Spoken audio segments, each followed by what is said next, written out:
Welcome to Big Blend Radio's Wine Time with Peggy show, featuring Peggy Fiandaca, who along with her winemaker husband Curt Lawrence Dunham owns and operates LDV Winery in Arizona.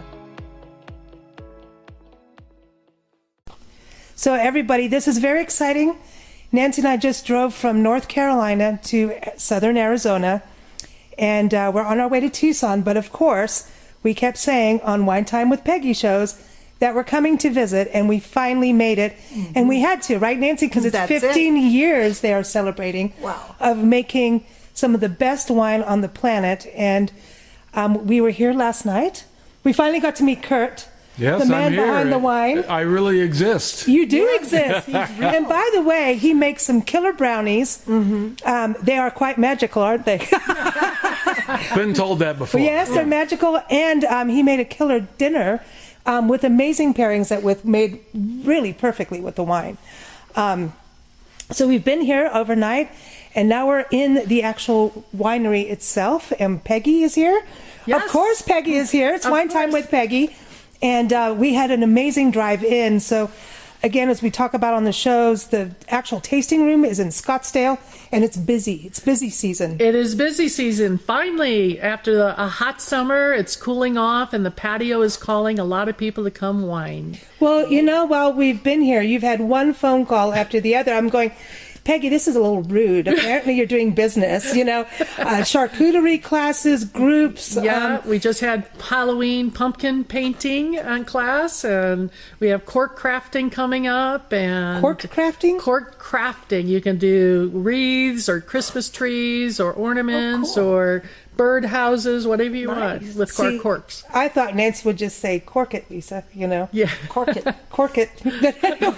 Get corked. But anyway, no, nothing stays corked around us for so long, But yeah, and you have a lot of holiday events coming up? We have a lot of holiday events, and of course, Scottsdale is will be decked out for the holidays, and they have Canal Convergence coming up that in November this month, and it's an art-focused, interactive art event, which is fabulous. People need to visit sometime. That's awesome. And here being at the vineyard, we feel like we hit the jackpot. Mm-hmm. We drove in after a long drive through Texas, just saying.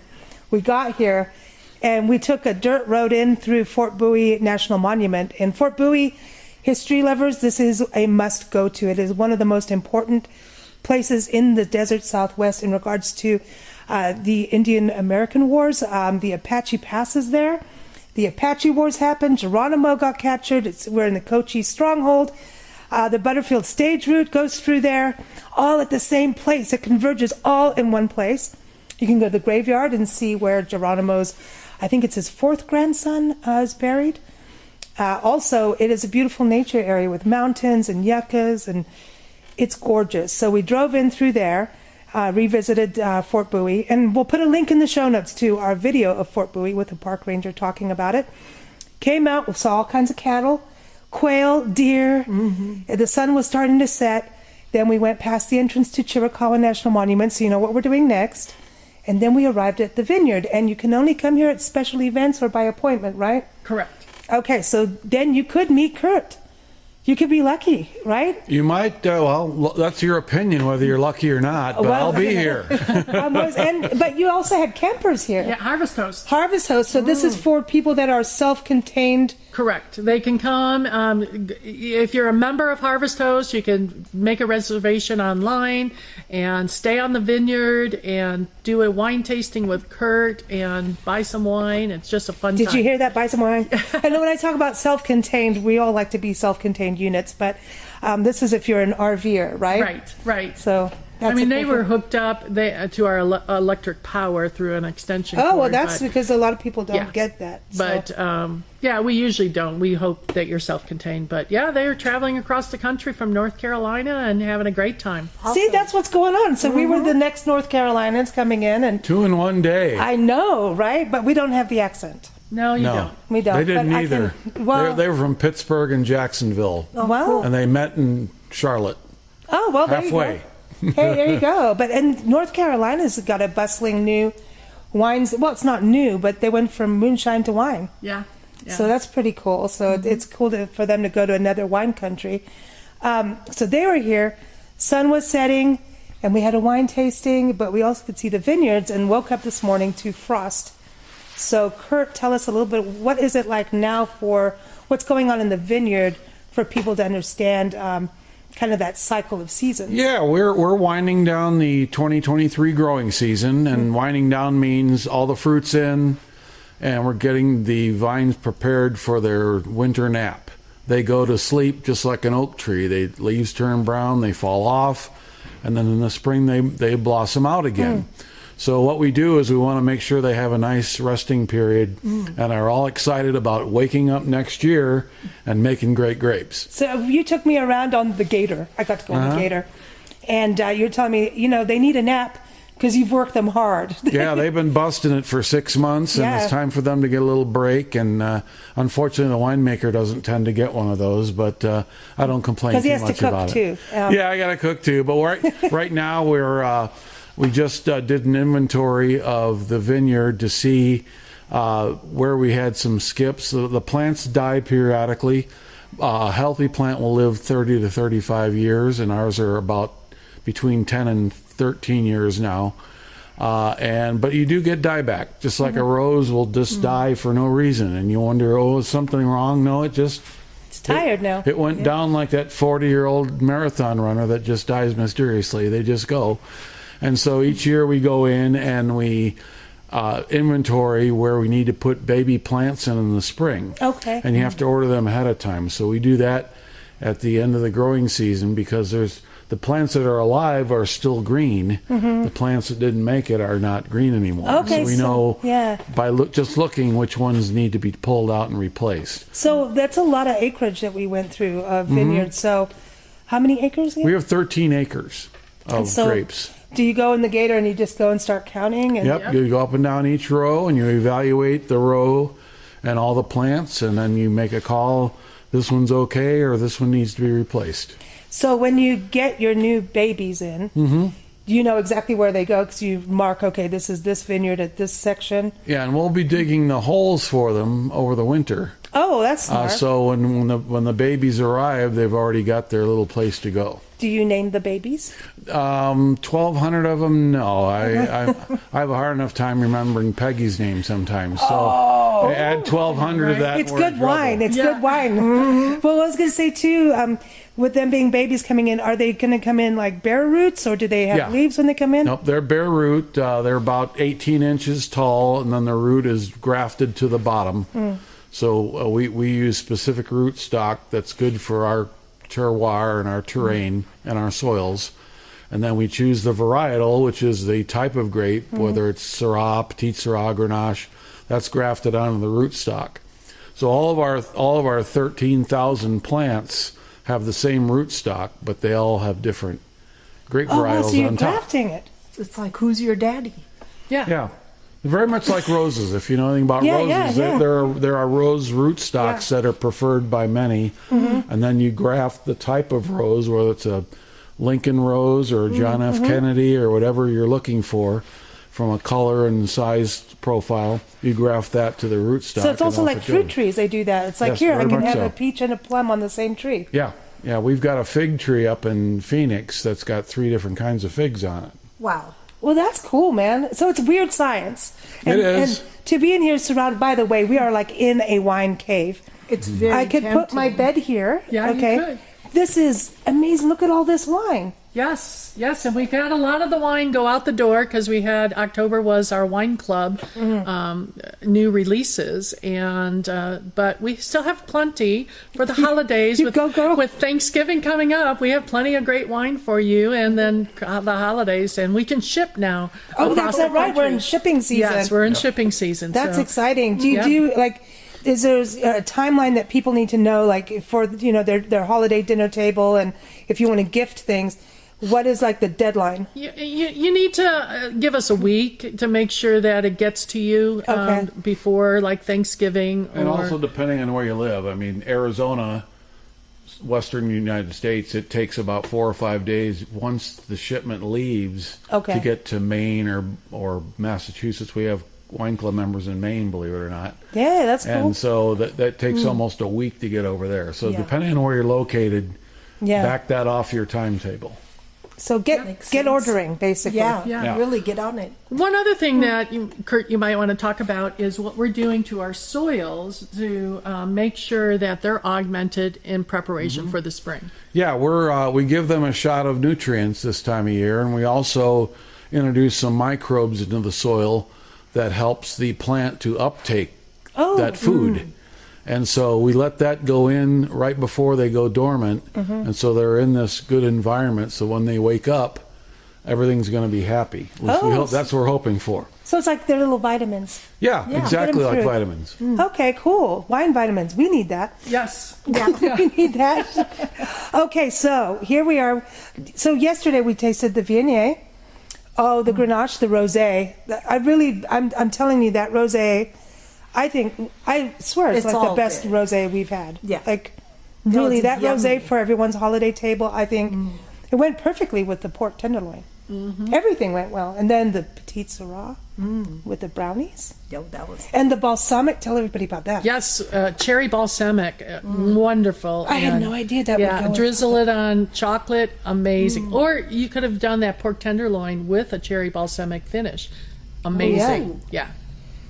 Ooh, this is good. So tell us about this. Everybody's getting hungry. I know. I'm like, okay, we're going to have dinner all over again. So we're getting ready to finish up our 2022 Viognier. We have, of course, harvested it in 2022, so it's about a year old now. Okay. And the year on the bottle is the year the grapes were grown, not when the wine was finished. That's the vintage. That's when the grapes were grown. So this wine will have a 2022 label on it because that's where the grapes came from. But we've been aging it in several different vessels. We've aged some of it in stainless steel because we don't want it to have any outside influence. We just want that fermented juice that reflects our mountain terroir and is a true reflection of the grapes that year. But we also, to accentuate the experience, offer some oaked types of Viognier, which we'll try after this one. You don't want to try the oaked after this one because the oak will become much more prevalent in your palate. You want to taste this one nice and fresh. We're going to do the stainless, right? This is the stainless. Okay. Well, and it might stay like this until it's bottled, or it might go into something else. That's what we're trying to determine now, what the final wines are going to be from that vintage. How often do you get to sample? I don't very often. I smell. Okay. I trust my nose a lot more than my palate. Nancy tells me I smell too. Yeah. Especially a long trip. That sounds like something that you two can share. Count me out, okay? Count me out. Well, we do have our sock monkey Priscilla, and she does smell. Okay. But this, so you're using your nose for... Yeah, I can usually tell when something's going on you don't want in the wine. Oh, wow. We also rack the wine, which means we pull the clarified wine out of the vessel, whatever it is, either stainless or barrel, and leave the sediment behind. And every time we do that, I always do a full sensory analysis of the wine. But as far as going in, a lot of winemakers taste their wine a lot. I don't like to do that very often because I think it gets in your head. And it can cause you to panic because the wine changes every time you taste it. And if you taste it all the time, I think if you taste it a lot, you lose that change perspective because it's gradual on you. Okay. But if you taste it a lot, you also remember what it was like last time, and it's changed, and you think something's wrong. No, it's just... It's wine. It's doing its thing. Isn't that also, like Nancy as an artist, when you get too close to your painting, you need to sometimes walk away? Oh, yeah. Yeah. Because you overpaint. Yes. You have to learn when to You stop. can over-sniff and you can over-taste. Yeah. And I trust my instincts on what we've decided my protocols are for how the wine is developing.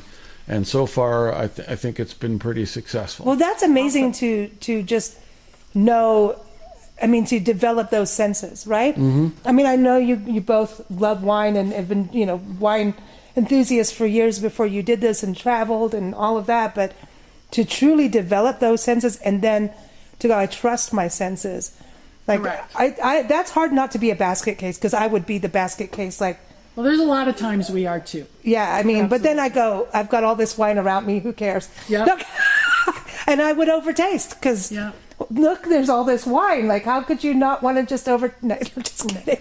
But, So what you I know. want you to do is really swirl it in this wine, because Do I have legs? Yeah, you're doing good. And then really get a good sniff and put your whole nose into the wine glass to understand what you're picking up in terms of the aromas. So for everyone, would you like me to snort for for your podcast sensories?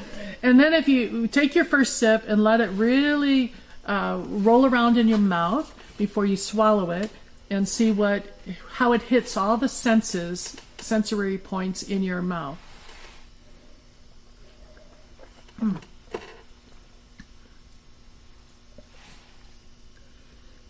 And you might get something up front, which is I get like a grapefruit. See, I was getting apple. Like my smell apple. was like green apple, Yeah. and then that was like the first time. So I was wondering if my nose and tongue would match. You know, sometimes you want that, sometimes you don't. Right. 'Cause if they don't match, makes you think, and that's makes for an interesting wine. And we call it beguiling. Oh, we got a Because good it's like, term. I can't figure this one out, but I like it. And maybe the next time you taste, you'll taste something different. So it's like listening to a new album. You hear it the first time, and then the next time you hear all different instruments, a different part of a melody. Yeah, very much so. Yeah, wine and music go hand in hand. Absolutely. I like this.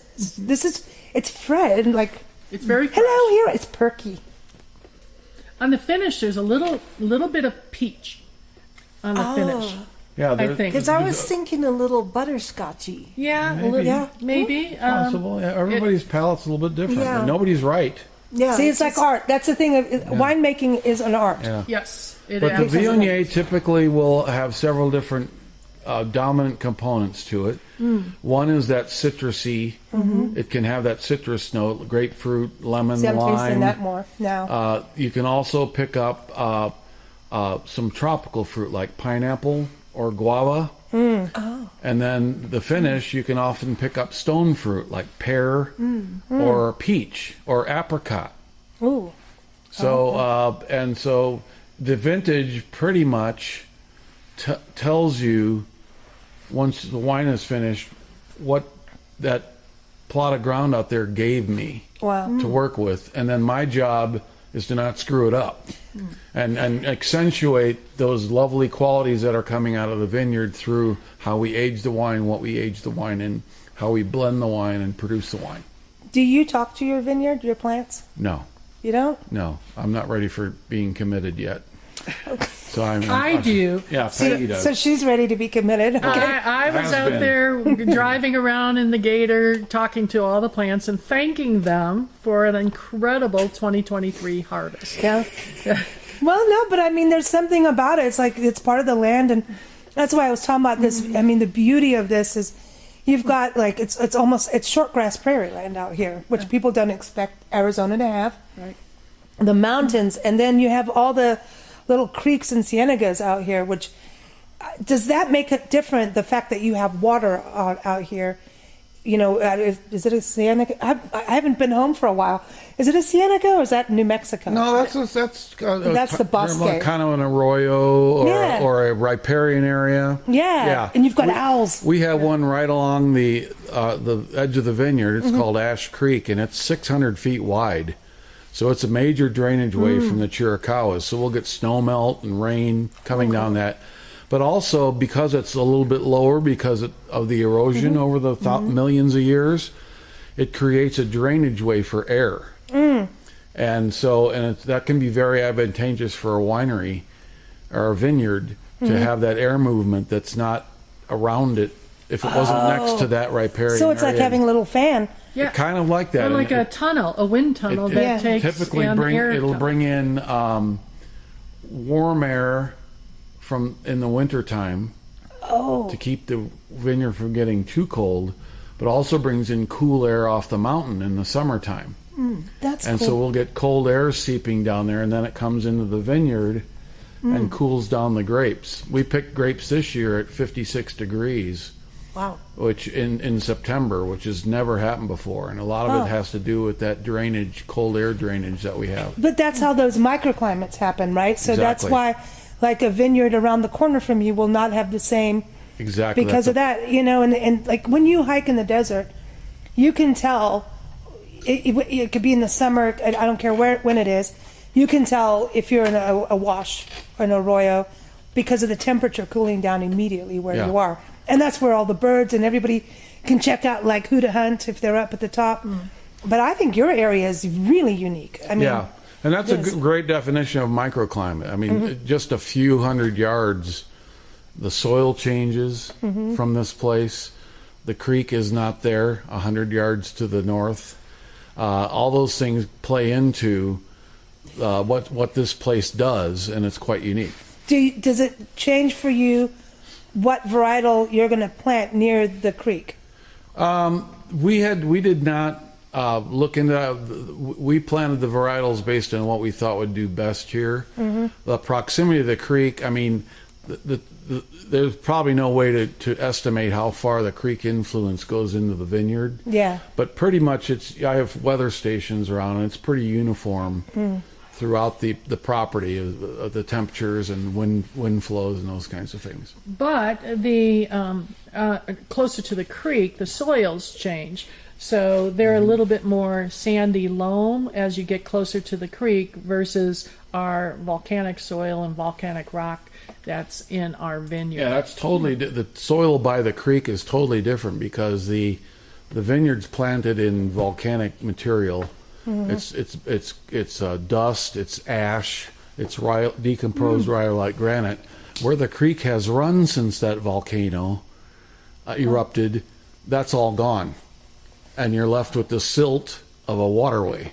Wow. So just across the driveway, you go from red rhyolite granite soil to basically beach sand. Wow. Wow, it's different, man. Yeah. It's different. So when you did the nosy thing to your The nosy I- thing. what did you pick up in your nose? I pick up kind of a sweet crab apple. Yeah, On so the there's nose. apple. That's it. And so I'm also picking up a little bit of maybe some pineapple on the nose. Now I'm tasting a teeny bit at the end, lemon. Yeah, yeah. Okay. Very light. Not like the lemony lemon. Maybe more, not even lime. Orange. It's kind of it's a new type of citrus that I'm creating myself. There you go. It's my own varietal. Yeah. A l'orange, maybe. Oh, maybe. Lime orange. Hey, that sounds that's good. a good one. Yeah, I mean, I've grafted it myself. But it's interesting about, crabapple because I'm going green apple. That was my first impression. And then I'm like, no, it's still a little sweeter and lighter. So you have to kind of think of all the apple varieties. Yeah. And crab apples, we used to pick those in England. We used to have them in England. Yep. We go crab appling. Crab apple. So, Curt, what would you do with this wine? What's the next step to this wine? Well, when we taste the ones that have been aged in barrel, we'll get a profile of the different options we have, from unoaked, which is what we're holding now, to ones that were aged in brand new French oak barrels, which are going to have the most influence on the wine. So we'll taste those different levels of barrel along with this and try to come up with some combinations of which wines we like the best. We may have 3 different bottlings coming from this vintage. We might have 1, we might have 2, and we might have 4. So we just don't know. We're just now to the point now, a year in, where I think the wine is showing what it can be. Wow. Up until that point, it's still kind of like a gawky teenager. It's starting to grow up now. And so I think we can start to really look at it critically to see what's going to end up in your bottle. It takes a lot of No sneaking out. it yeah, does it take takes patience. a lot of patience. Yeah. I would be checking it every day. What are you tasting like today? Yeah. You can go insane. Yeah. Yeah. I mean, like, Yeah. But there's a science to this, which I think is fascinating, and looking forward, and patience, like Nancy said, the patience to doing this. Like, I would be like, come on. I know. I'd be like a little cheerleader, except for I can't jump around like that. You know, but no, I would be like, really, come on, babies, let's do it. You know, you can do it. But now when you do the tasting and figure out, okay, it's time to bottle, it's time to do this, is it you and Peggy making those decisions? Do you have other people saying, like, you know, when people, you know, music or authors will have people like a beta taster?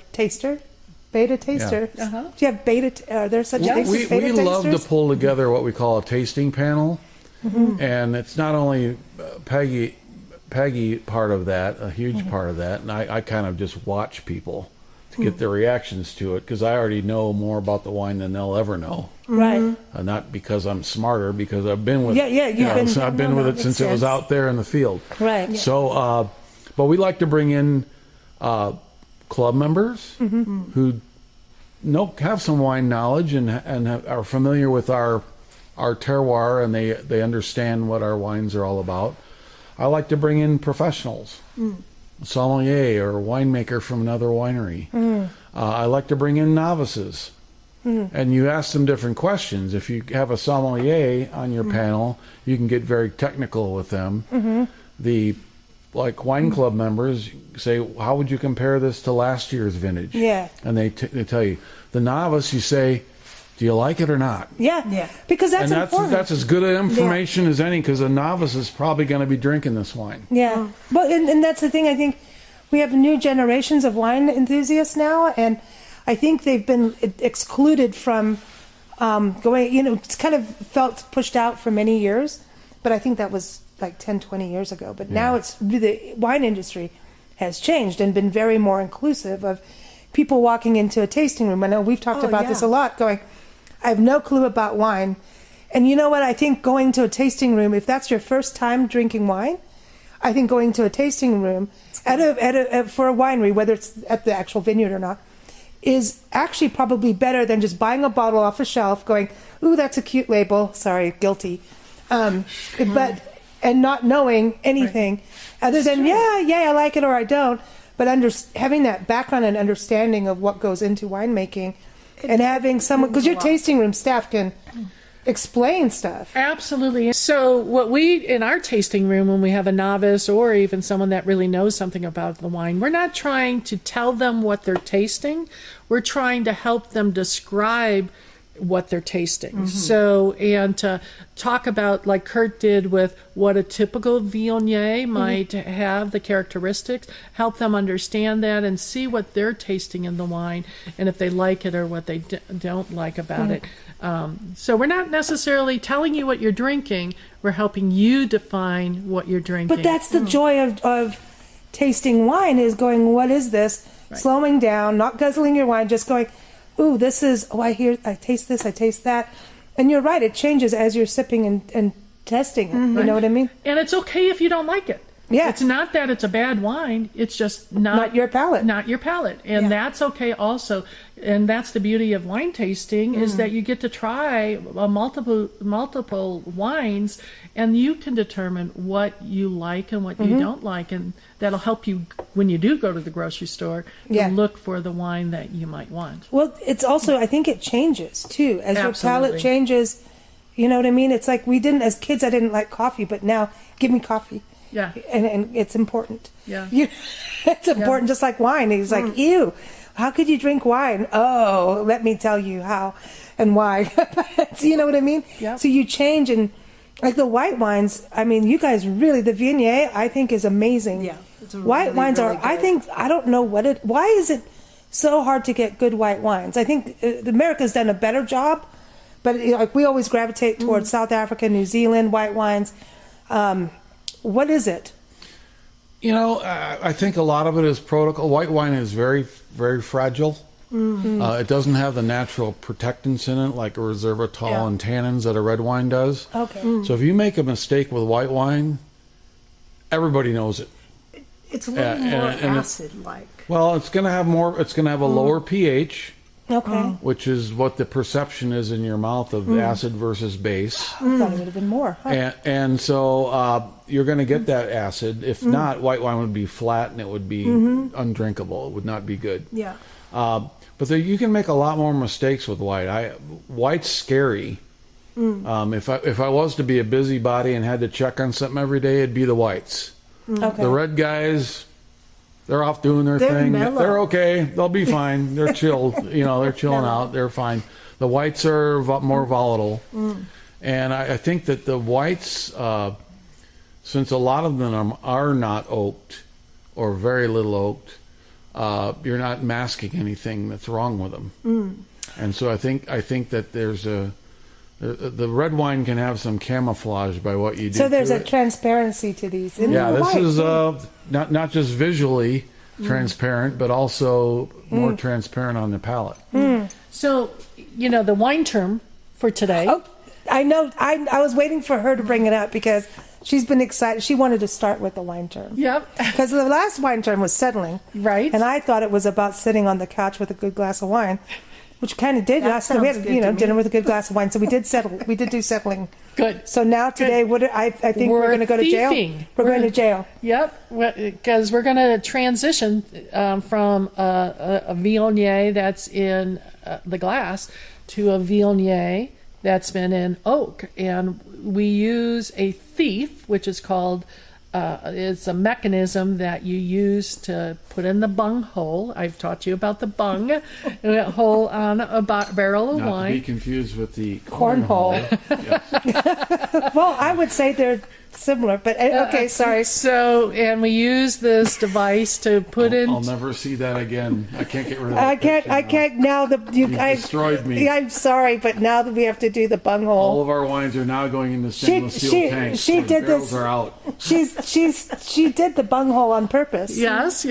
So you use the thief, which is, we have a glass thief, and you can have a plastic. We're going with plastic. Plastic today. thief. The glass doesn't bend. Okay.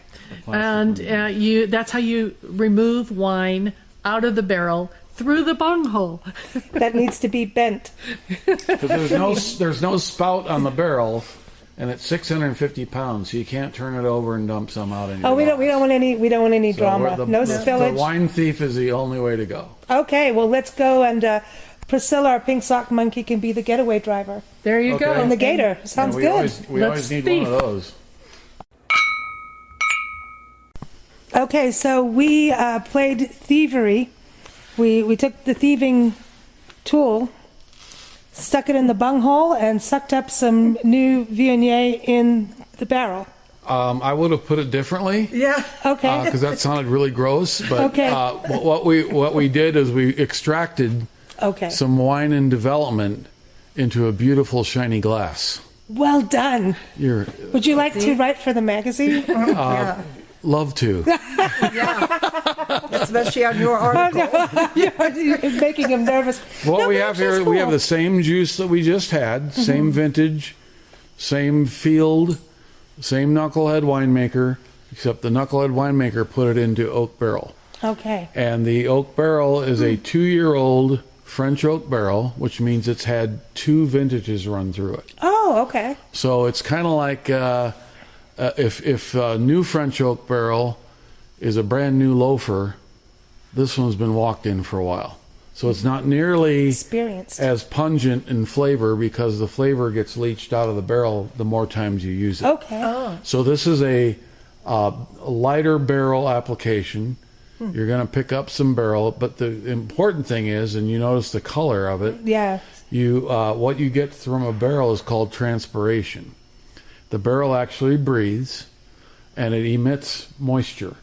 And as that moisture is emitted, the wine concentrates. And if you've ever boiled down chicken broth, Right. the more liquid you take out of it, the more intense the broth becomes. Yeah. Same thing with wine. So this has been in a barrel, whereas that first one had no evaporation because it's a steel closed environment. This one is in the barrel, and so it's been extracted for a year.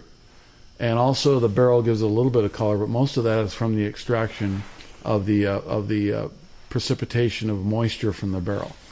So you choose what barrel you want Yes. according to how many Whatever the fruit's vintages. coming in. And the fruit, and we try to pair it up with barrels that we think are going to accentuate So did that you year. taste the fruit to know, like, okay, Taste the fruit. We also taste the raw wine, which is always horrible. But you've got to make a call because it's got to get in somewhere and begin the aging process. So, you use past year's experience, but every year is a new challenge, new adventure.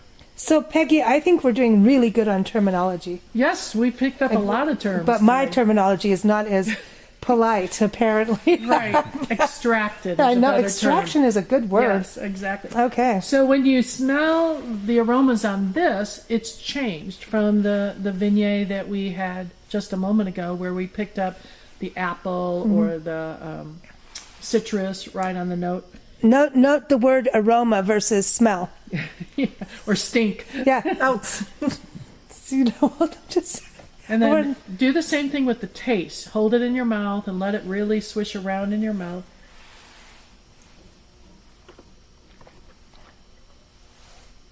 So this is probably going to have a different perception in the mouth, a little less acidic. It's the exact same pH, but the barrel puts a roundness on the back end that makes it a little bit softer. Nancy, no jokes. So the other one had that kind of peach and at the end, and you picked up, what was that on the end you had on the other one? Lemon. My own citrus. That's right. This doesn't have that citrusy. It is definitely rounder on the finish, a little softer on the finish. It doesn't. I don't think the crab apple is in it anymore. It's calmer. I'm getting a lot more spice out of this. I'm getting some actually like maybe baked apple in the nose on this one. A little bit of brown sugar.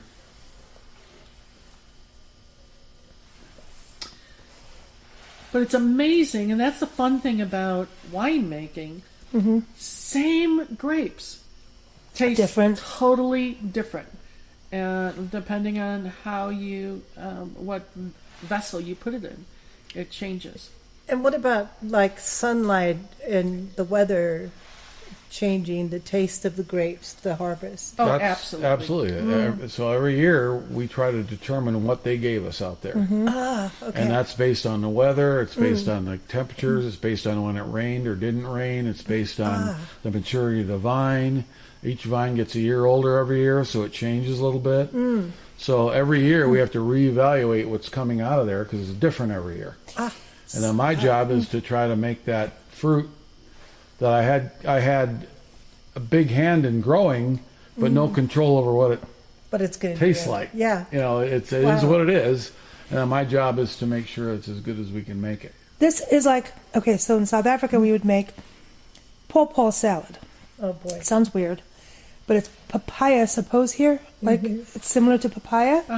Because it doesn't have quite the melon thing to me. But we would put citrus on the pawpaw to me. Papaya, whatever. Papaya?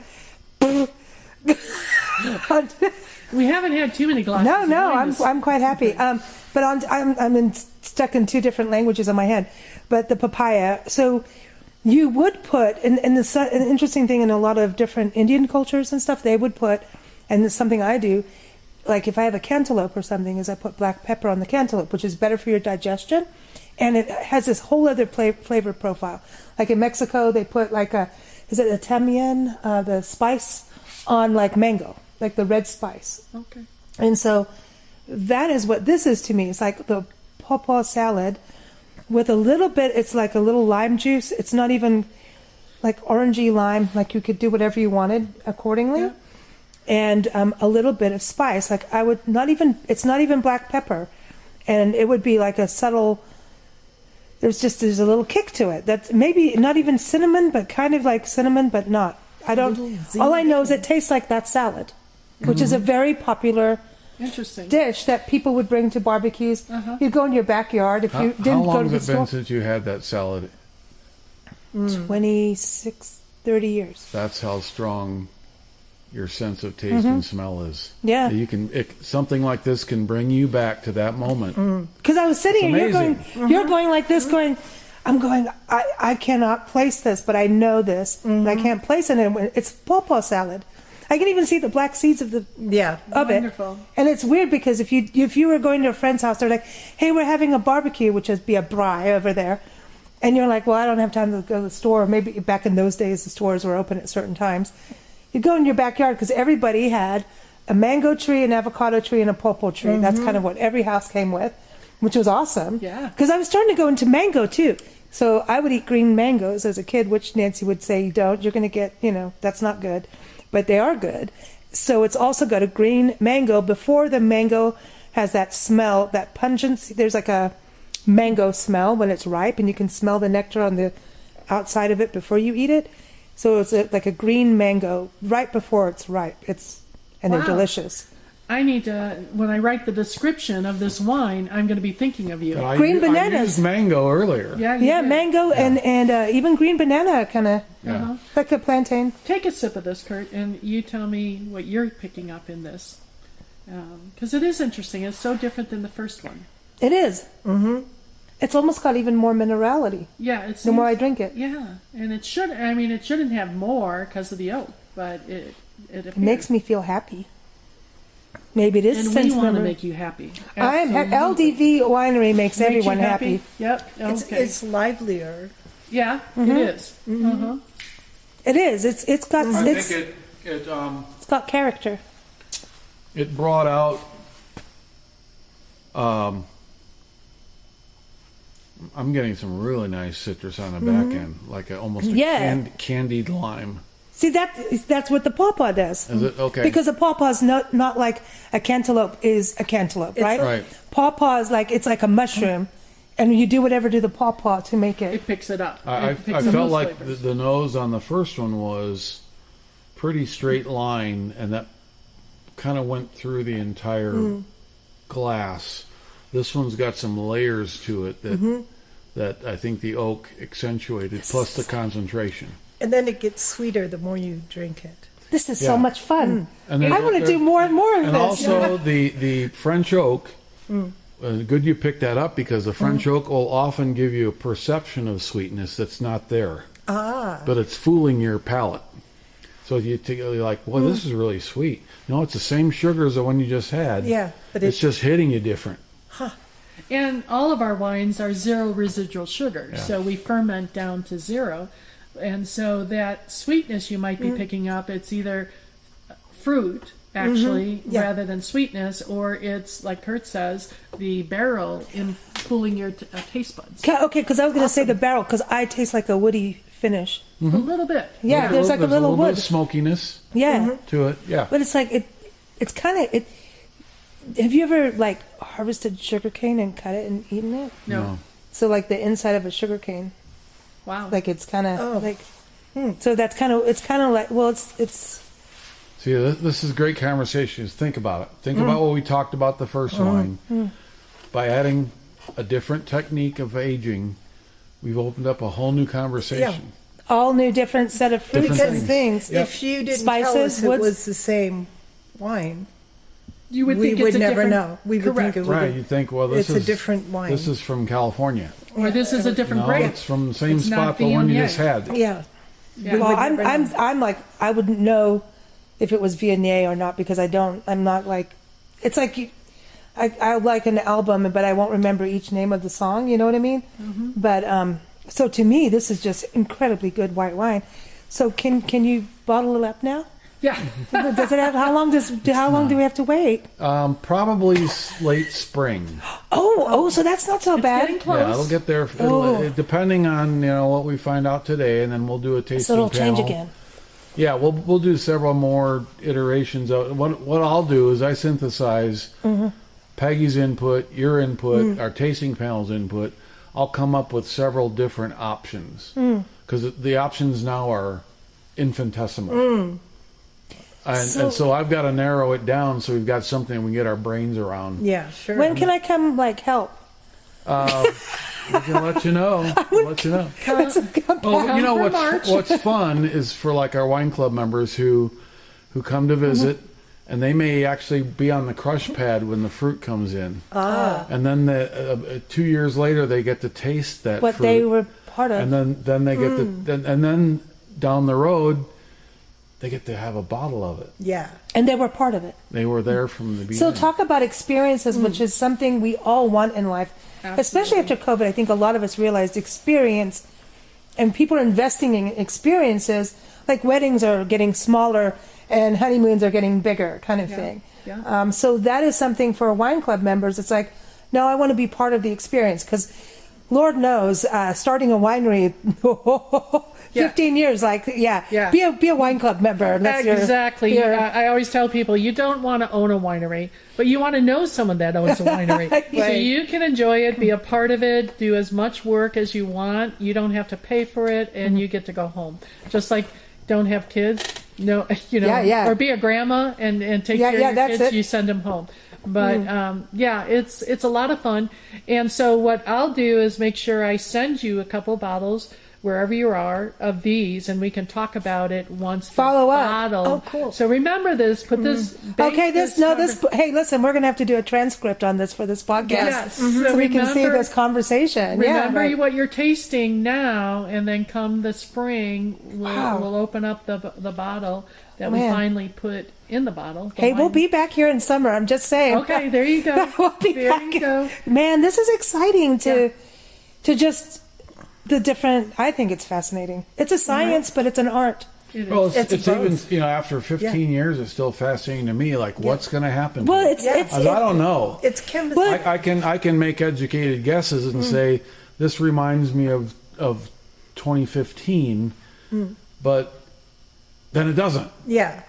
So it's an adventure for me too, because I'm tasting this for the first time ever. What I like about you is like you've got attention to detail and everything with this, and obviously is doing the actual viticulture yourself, like doing the actual growing, the whole process, right?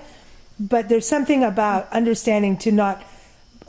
You've got microclimates, but you're not micromanaging the grapes. Correct. And you're letting nature do what nature wants, and co-creating basically versus being the boss of it. Yeah. Right. Because you can't be. Yes. Right. You learn, the old creed, learn to control what you can and not what you can't. So in other words, we only can do self-control. Right. Yeah. So our winemaking style is not to replicate what we did last year, but to honor the grapes that we harvest each vintage. And as Curt said earlier, grow great fruit in the vineyard, and then once it comes to the winery, we just want to celebrate that grape. And that's why Peggy goes down through the vineyard and talks to all the grapes.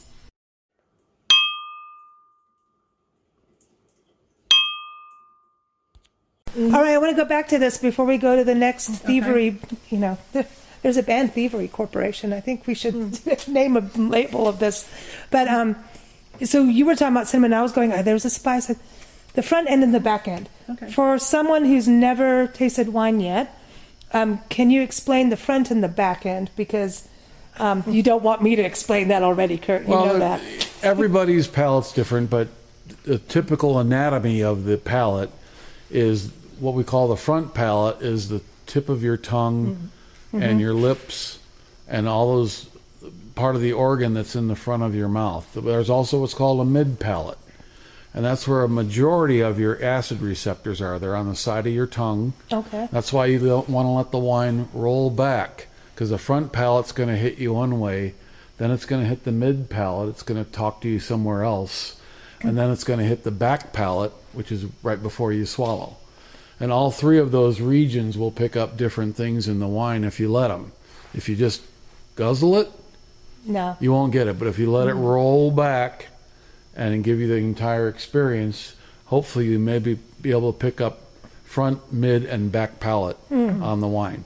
Because right now I can feel it's like my tongue is a little lively right now. And that's I'm having a party in my mouth. There you go. That's what we want to create. That's what's called the finish. How long is that wine still with you after it's been swallowed? Like a song that's an earworm. You know, that you just keep hearing in your head all the time? I never heard that term. That's earworm? Earworm. It's when a song doesn't stop. Earwig, but not earworm. No, we don't need to go in the wiggy department. But we do call wine wiggy. So, because you know what? We call it wiggy butt. So your first glass of wine, you take your sip. It goes. You've had a long day in the vineyard. Right. You come back. You pour yourself a nice glass of wine, you take a sip, slow down, and then you take your next sip and it starts to go down. You can feel it go through your body and it gets to your tail feathers and then you wiggy butt. So wiggy. Like a duck getting out of the water. Huh? Yeah, and so it's code name for whatever we're somewhere. We go, hey, let's have some wiggy, and nobody knows what we're talking about, and then they can't tell. You know, we like our stealth wine tasting wherever we want. I love that. I love that.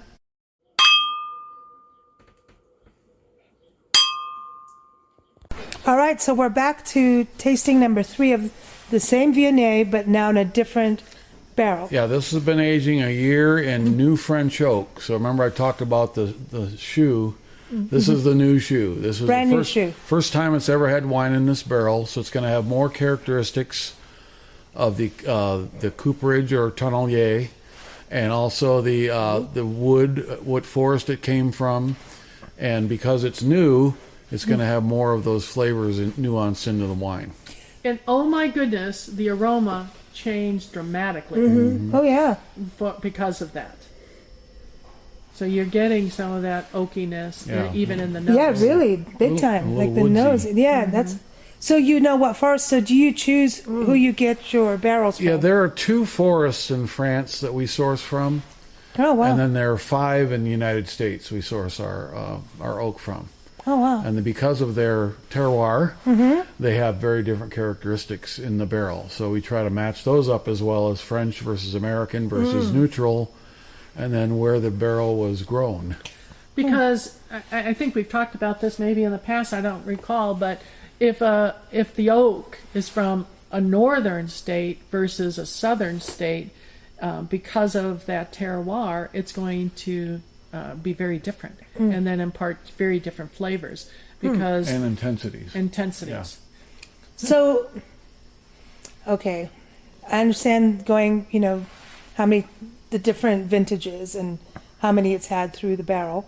And then you're choosing your barrel from the different places you're talking about. But do you have kind of like this is going to be this kind of flavor barrel? Like, do you know the taste of the barrel? That sounds weird, but... No. Yeah, no, that's a Very good. legitimate question. Over time, we're gravitating based on what's coming out of the vineyard every year. We're starting to gravitate towards some patterns. Okay. So we know that we've tried the Syrah in French oak and American oak. We've tried Petite Syrah in French oak and American oak. We've decided that American oak's better for both of those to this point. Maybe that will change, but as a rule, I've gravitated towards that pattern the last few years. Do you keep a journal on what happens on the gosh, winery yeah. every day? Oh yeah. Wow. Absolutely. Not every day, Not but, every day, but Yeah. definitely because it evolves. Yeah. The grapes evolve. The wine evolves. This, I don't know if you've tasted it yet. It is really full in the mouth. It is. Right. And this is more what I would consider a Chardonnay style. That it has, you get a little bit of the butteriness. I was going to say, yeah. It's very creamy, and it's the smooth from the front to the back. I like it. I do too. This is really. This is quite yummy. And it's got a little caramel. This is a drink by itself kind of wine, but it also would be a great food wine. Listen, all my wine I'm taking I by know my it. own and running for the hills. I'm going to that forest in France. It's mine, all mine. No, I'm kidding. But wine is best with friends. it is amazing how that different kind of oak just imparted so much flavor. And again, same fruit, same year. That's amazing. That's I remember. So you a could long put time out ago, different. My grandmother telling you could me, say, if okay, you're I'm going to do make a 3 cake, different you never ever Viogniers. use We might do a plastic bowls to Viognier mix just to this. Okay. because and toss it the will others? taste like plastic. No, then we'll make a different Viognier out of the You second. have to use Oh, okay. glass. So And a different metal. Viognier out of the first. Preferably Or we might glass. put them together. I was going to say you could blend them. Yep, that's the whole. That is why we're tasting it That's now. the phase we're getting into now. Is do we want this wine to be different than it is, just like this, or do we like it the way it is? Or you could do like a limited edition. If we put it with some other barrels, will they play well together? Because sometimes like you think, children. boy, if I add A and B, it's going to be an amazing C. But sometimes B is like, it ruined A, Oh, naughty. Yeah. and you don't know until you put it together. until you try. Yeah, you Yeah. think, So like that's why matchmaking. we taste these wines on their own, straight out of the barrel or out of the container, so we know what the original profile is of the juice in each of those vessels. And then our winemaking blending style is exactly what Curt kind of explained. It's still Viognier. We're not mixing a different kind of grape into it. It's still Viognier, but our blending will be, let's do 70% of this in the new French oak and blend it with 30% in the Older one. the Viognier that was in a older oak, Or in the or steel. mixed with the stainless steel. Oh, wow. So see what that tastes. So that's when Curt and I sit down and begin to fine tune what we're actually going to put in the bottle by taste testing a lot of different formulas, basically. Wow. Sounds like fun to me. It's That's hard work. Yeah. no, but it is like knowing, so going back to music, it's like, knowing what songs to put on an album, because it's like a band goes out, they have a set list that they're going to generally play for at a show. But when you do an album, like that's it. At some point you've got done, to it's done. stop, and that's with Yeah. me. Peggy's my partner in this completely, but one person has to make the final call. I don't think you can make good wine with a democracy. You can create options with a democracy, but there has to be one person that says, I know this better than anybody else. Thanks all for your input. This is where we're going. And we are almost lockstep in that. We've only had a couple of... Only Just one in 15 years. Yeah. Wow. The winemaking that we disagree, and Curt's the winemaker, and he got the final decision. And look at you right Yeah, now. no, it's like his fault. And it turned out I was absolutely right. Well, that's the same in our industry, publishing. No, I want this front cover. No, I want that. And then we look and go, no. But it is interesting because even if you agree or disagree, it's still whatever happens, because once it goes out to the public, it's to the public. It's out there. It's out there. I'm getting a little green banana off of this. Green stuff. Oh, we're back to the banana. green bananas Yeah. again. Priscilla's here, that's why. Little sock monkey. Real faint in the back. Not after I drank it, but right now. It's a fun wine. Now we have a new label called Rhyolite.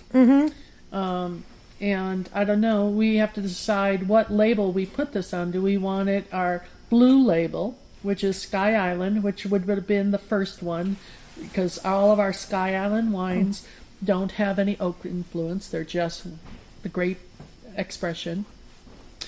Or our white label, Viognier, could be a mixture of oak and stainless steel. And then we have our new label, which is our Rhyolite White, and that is something we feel is extraordinary if it's distinctive enough, whatever we decide, to put a Rhyolite White label on it. Oh, So cool. we could be making 3 different wines out of the same juice from 2022. So you understand the blend concept. Yeah. Yeah, because you can, and then it's like, oh, maybe we'll just do another one. Yeah. A new or label. maybe we only do one, and we just have a lot of it. But so those are the decisions we have to make between now and the spring in order to bottle it and get it ready for the market. So all the bottling is done here on property? Yeah, everything's done here. We touch every grape, every vine, and every bottle we are in control over. It's so nice to have something American made too. Yep. Honestly, I'm just saying there's something we should also look at in regards to supporting small business that is American small business, because so much of our stuff in life, including produce and things like that, which I'm not against, it's nice to support local, and I mean local, Arizona local, and then, nationally. Yeah, the only thing we have to buy that's foreign made is our bottles. Oh, okay. The United States glass industry has gotten out of making bottles. What? I don't know why, but we cannot Because they're buy. recyclable. So it's either Mexico or okay. China. Oh, There's well, a there lot we go. of things that But you got to have the bottles. Yeah. So you bite it, And so you your buy them. cork comes from there's here? a lot of cork things also like we that get, we don't make Well, anymore. the cork is is harvested in usually Spain Or Portugal. or Portugal, but they're made here in the United States. Nancy, put a cork in it. Bend over. Yep. Cornhole. Yep. But the bottling during COVID, we couldn't even get glass. We were lucky because we ordered early, and we had to get a whole semi truck of glass because they wouldn't. And for a small winery, that was a lot of glass to purchase. But we Not were just able to get it. financially, but space. Yeah. Yeah, I was going to say, That's a lot of. you better start volume. bottling quick, you know. Well, Yeah. we've used it all, so Yeah, I mean, that's good. we went then. through it. But it took a year. wow. To go through all that glass, but a lot of wineries were hurting because they couldn't find glass during COVID. That's when you start saying, I'll sell it to you for well, a they kept quadruple. calling. They kept calling. Well, to that's buy the our thing. You glass. guys do actually work Yeah, together we as do. wineries as well. We do. How many wineries do you think Arizona has as a whole? I think the number is close to 130 now. Really? Yeah, and when we were started a little over 15 years ago, we were licensed like number 17, 18, something like that in the state. Wow. And now there's over 130. They're not all producing. They have the license. They can start producing, but they're not necessarily. But it's a fast-growing industry in Arizona, and like a lot of states. But in Arizona, it's really fast-growing, and nice. and it's coming into its own. Exciting. Our grapes have really started to mature, and they're picking up a lot of nuances of flavor, and we're really excited about. So that's part of why you keep that root and do the Yes. grafts. So the vines are growing with the seasons. Yeah, That's interesting. And just like all plants, they're going deeper. The roots are going deeper in the ground and Ooh. picking up different nuances. They're extracting new minerals. Yeah. Yes. I said the Very good. extraction. Yes. But now with that, what I also want to think is interesting, you celebrating 15 years.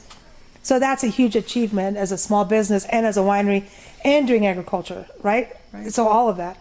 But how much do you feel like in regards to you're part of the legacy of a burgeoning industry in Arizona? Yeah, we're the pioneers. That's I mean, awesome. when Cool. you think about it, 10 years from now, we're going to double that number probably of wineries, or who knows, more. And we were here first. And our goal with our winery is that we're not going to always be here. Eventually, either because someone else is going to be producing LDV wine or producing wine from this location. Our goal is to make sure it lasts the next 100 years, that we take such good care of our soils and of the vines that it will outlive us. And so we're setting up a legacy for wine, grape growing, and winemaking at this location. And how do you feel about that, Curt, in regards to being one of the first people coming out saying, okay, I'm going to make wine? Is there a neighbor out there? Yo! With the big echo in the canyon. You kind of you got to get into a silo because you can get very confused based on what everybody else is doing because they're not doing it here. Oh, okay. And but our goal was to make different Arizona wines. That's why we chose this spot. We are big, flavorful, full-bodied wine lovers. Nothing. I don't like anything that's sneaking up on me. I want to get hit in the mouth. and so we weren't sure because we'd never tasted an Arizona wine that did that for us. So we didn't know if it was possible. I think we've proven it is possible to make a blockbuster red wine from Southeast Arizona. Wow. And I'm hoping that is kind of the legacy. It's higher risk. It's more expensive, and it's not for everybody, but I hope that other winemakers in Arizona realize that we've got a piece of ground here that can make some big, really expressive wines. I mean, this is a big Viognier. Yeah, it is. And this is as powerful as really a Napa Chardonnay. Absolutely. And I wish more people were doing that, letting this place do what it wants to do instead of restraining it or constraining it to fit some other profile. Oh yeah, and it's the same with us in the magazine, Nancy. The first thing we did all our market research, and when we first started and went to people that you're supposed to go to. Oh well, who needs another magazine? And Nancy and I looked at each other. oh, that's on. Game on. Game on. Game on. And it is a risk, and you're supposed to fit into these boxes. And No. none of it, I think it's part of the entrepreneurial spirit. And so, Nancy, wouldn't you say what they're talking about with risk? It's risk because it's But if huge. nothing ventured, nothing gained. Exactly. And, You and have to even take if a you risk. fall down, get back up. That's right. And it's like, I would rather be true to what is inside you to do and your beliefs and the art of it than to live up to what the typical expectation, cross the T, dot the I, you're supposed to fit into this box because that's what we've decided. And I want people to understand or begin to appreciate that every place will produce a different wine. So if you are in the Finger Lakes area of New York and you're tasting a Viognier there, and they come to Arizona to us and taste our Viognier, it's going to be very different. It's going to taste different. The profile will be different, not only because the winemakers are different, but because the grapes are grown in a different location. I just got your That's what bananas. makes it so Did you? exciting. I just got the green Correct. banana. Yeah. Did you? I did. It's the only way I like bananas. Sneaks up on you. That or banana bread. And all of a sudden I just went, I got the banana. Alrighty Isn't then. that exciting? Yeah. That's the fun thing about wine grapes. When you ferment them and process them, they taste like anything but a grape. Yeah. And when you ferment apples or you ferment cherries, they're going to taste like cherry or apple. But a wine grape will taste like all different kinds of things. And you don't have to have weird textured fruit. No, you don't. You know what I mean? Like you get that apple and it's like, Yeah. So this is good. I'm going for the wine version. Fun. Me too. Fun. Yeah. Cool. So everyone should know the website, ldvwinery.com, and 15 years. So congratulations, you guys. Thank you. Absolutely. Thank you. Thank you for the information, really. The experience of it's learning, I agree about the land here. It's sacred land that you're on. And I think there's something that comes through in the glasses of wine that we've enjoyed, is that it's something special and to do it right. And in closing, I had this question earlier and I just need to go back to it, is I want people to understand that farmers do care about water. And it's something we do need to bring up because there's belief until you actually go to where things are being grown and actually go and visit and understand. Farmers do care about water. Absolutely. Right? But out in the desert, so people are like, oh, you're going to suck up all the desert water. Aren't vineyards pretty hardy in regards to the amount of water they need compared to some crops? The value of the wine grape compared to its water usage is off the charts. The vineyard takes very little water, one, because we drip irrigate, so we're not irrigating land that's not contributing to the vine. We're dripping right on that vine, so there's no waste. And so the grapes are very efficient. We are on the largest closed aquifer in the state of Arizona, and our water table's actually gone up a little bit since we started this. But you're always concerned about water because the one thing I'm sure about, I can't pick up and move that vineyard.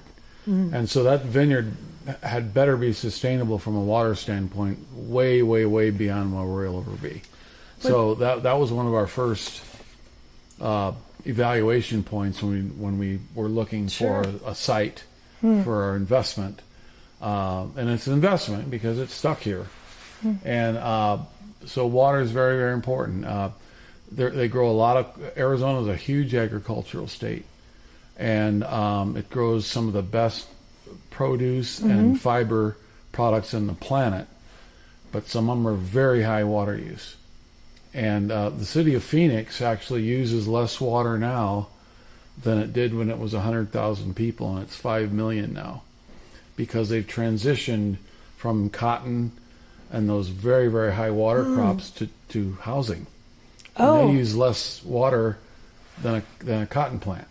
Wow. And vineyards so- are good. Vineyards are a low water use crop. Yeah. A lot of people don't realize that wine grapes originated in Persia, which is desert. And so we believe, it's time that it's come back to the desert. And it's a very efficient crop. And we manage our water. It's very sophisticated, and we manage it very effectively. So, Well, you guys are very sustainable Correct. and also vegan. Yep. That's something people should know as well. So again, everyone, LDV Winery, thank you so much. Thank you for dinner. Thank you for the wine tasting experience and for the fun. Awesome. Thank you for listening to Big Blend Radio's Wine Time with Peggy show. Keep up with LDV Winery at ldvwinery.com.